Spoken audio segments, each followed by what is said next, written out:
Hi, this is Anita Tijerina Revilla. I am an associate professor at UNLV. I've been here about 12 years, and I am the director of Gender and Sexuality Studies.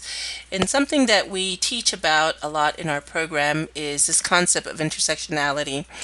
It's a concept that has pretty much gone viral, I guess. A lot of people talk about it in social networks and especially in popular websites related to feminism. So it's pretty important on the popular level, but it's a term that originated in academia, and I'm going to spend some time describing it. So these are a few definitions that I've come up with myself. Intersectionality is when all of the social categories that we are assigned at birth have a historical and contemporary significance that impact our lives today.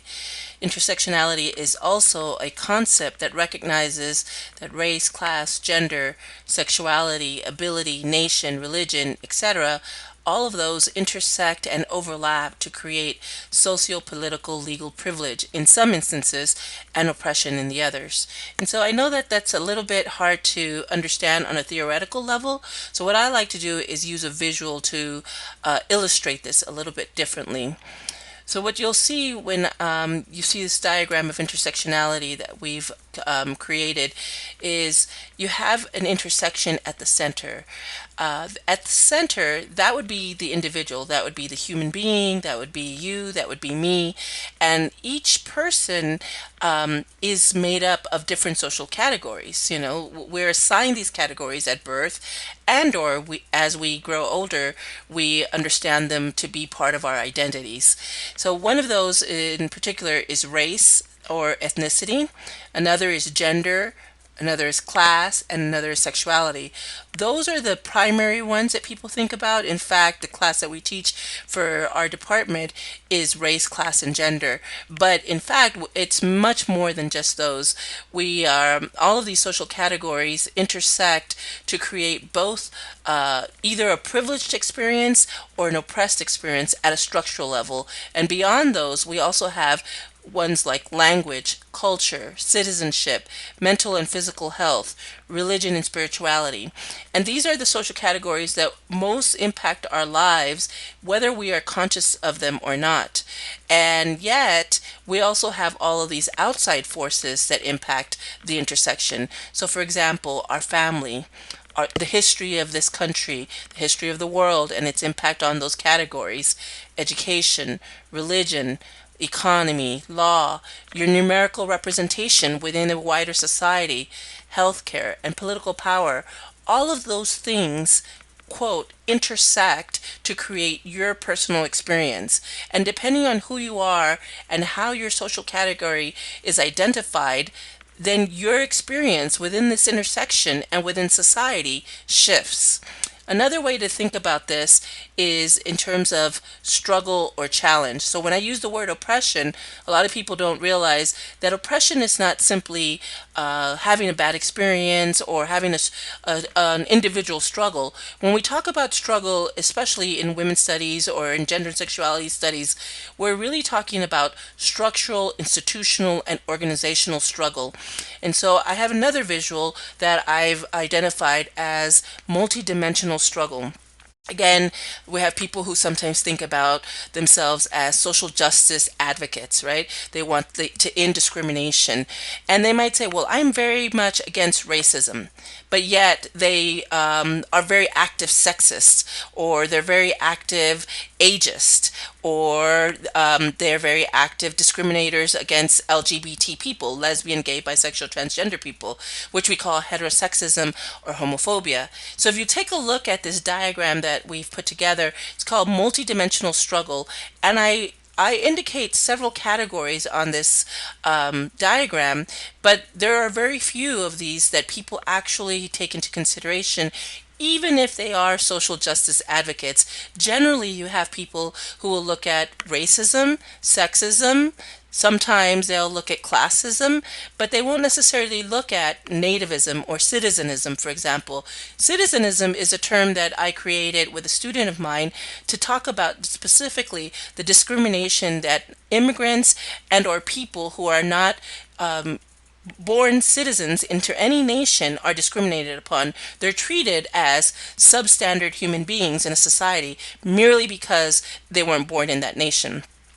Similarly, some people don't think about body discrimination. So if you're one of those people, for example, who has lunch and then immediately starts to say negative things about your body, like, oh, I feel fat, I look ugly, or how could I have eaten that much food? That's an act of body discrimination.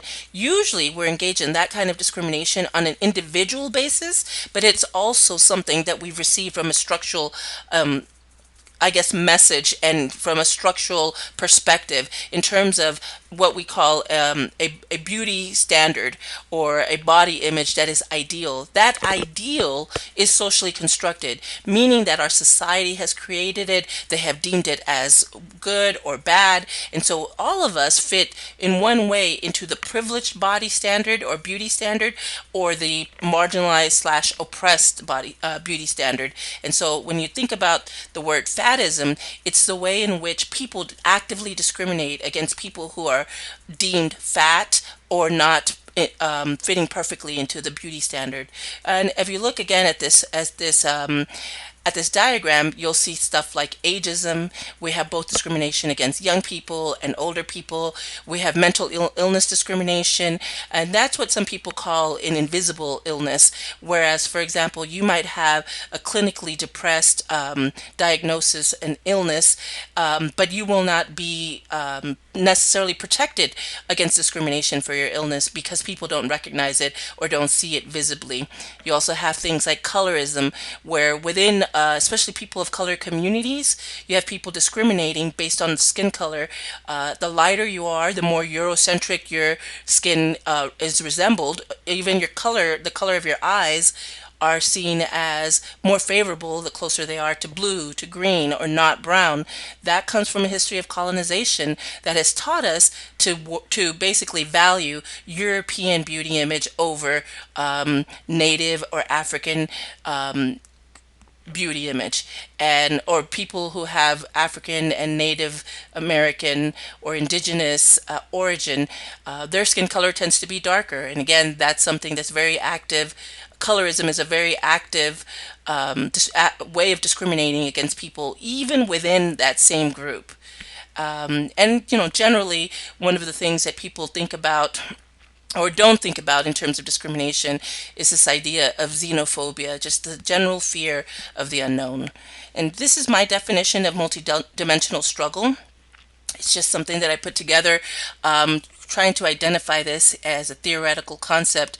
Multidimensional struggle is a concept that indicates that human beings often engage in and experience a variety of struggles depending on their various socio-political identities, including but not limited to racism, colorism, classism, imperialism, sexism, patriarchy, homophobia, transphobia, heterosexism, ageism, ableism, and many more. And Kimberly Crenshaw is a law professor and legal scholar who is credited with coining the concept of intersectionality.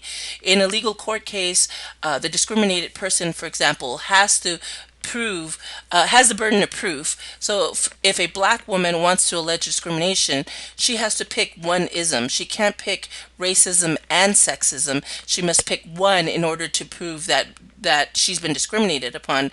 And what Kimberly Crenshaw argued is that if you're a black woman, you cannot separate your race from your gender.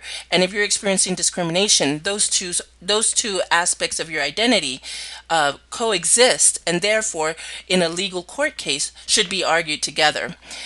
So again, for example, she says that a black woman may allege that she is being discriminated upon as both a woman and black, but if white women and black men have not been discriminated upon, then the victim of discrimination will have the difficulty of proving sexism and or racism against herself as a black woman.